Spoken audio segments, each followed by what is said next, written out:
In Samsung's peak, they had a lot of good products like the Galaxy S7, Note 5, and even the Active series still. But then in 2016, they made what was possibly one of the greatest phones ever, the Galaxy Note 7. But there were a series of faults that made this phone essentially impossible to sell to people.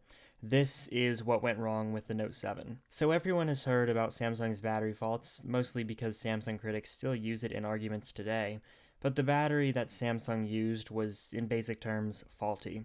This battery could overheat and set fire apparently, or even short out and catch fire. I've never had a battery explode on me before personally, but the first batch of Note 7s were quickly recalled after Samsung realized the issue, and Samsung sent out replacement phones or refunds, I believe.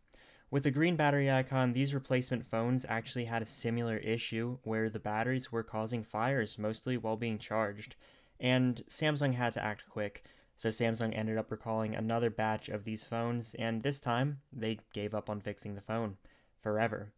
But that's what people thought, at least, as in 2017, Samsung released the Galaxy Note FE, which was essentially a Note 7 with a very downsized, safe to use battery. These batteries were conveniently interchangeable with the Galaxy Note 7 in case anybody had a Note 7 and wanted to switch it out for a safe battery. And even though the Galaxy Note FE wasn't sold in the US, it's still sometimes able to be found from time to time on eBay. It's pretty rare to find one. The reason that the Note 7 was so popular was mainly due to its specs. This phone didn't have the best design. It had Samsung's typical large bezels with an aluminum and glass design, but this phone had some great numbers, especially for the time. You gotta hear this. The Note 7 featured 4 gigabytes of RAM, which doubled the iPhone 7's 2 gigabytes, with a great 5.7-inch OLED display, which was best in class, especially since this was prior to the iPhone X, where Apple went to OLED. And with a very nice 12 megapixel camera in it, this phone had one of the best cameras in a smartphone easily to its date. It also had IP68 water resistance, wireless charging, USB-C, a micro SD card slot, a whole iris scanner inside it, fast charging, and USB-C, which made this one of the highest featured phones in 2016. The feature set alone on this phone made it worth the price, but when iPhones really weren't a competitor to the Android market, this phone made a lot of sense to buy. It was one of the fullest featured Androids to date, and what happened after the Note 7 was really what made this the best Note phone. In 2017, Samsung released the Note 8, which was better on paper. But in 2017, Apple released the iPhone X, which was one of the biggest changes that the iPhone has ever seen.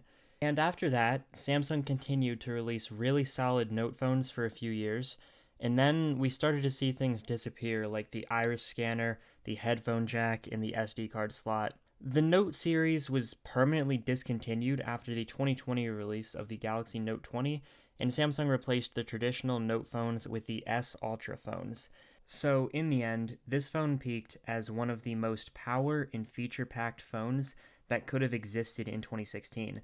And these features that the Note 7 featured just weren't as impressive after 2016 as other companies were able to replicate them and implement them into their own devices. The Note 7 really was a phone to credit towards modern innovation, though, as this phone tried a lot of things that other manufacturers were just simply scared to try, and the 3500 mAh battery ended up pushing that limit a little too far. So even though the Note 7 failed, I can still understand why people consider this the best Samsung Galaxy phone ever. Personally, I think that the Note 10 Plus and the Galaxy S8 were some of the best. With all that said, thank you guys for watching. Let me know your thoughts in the comments. I want to hear what you guys think is the best Samsung phone and what the Note 7 was like in your experience.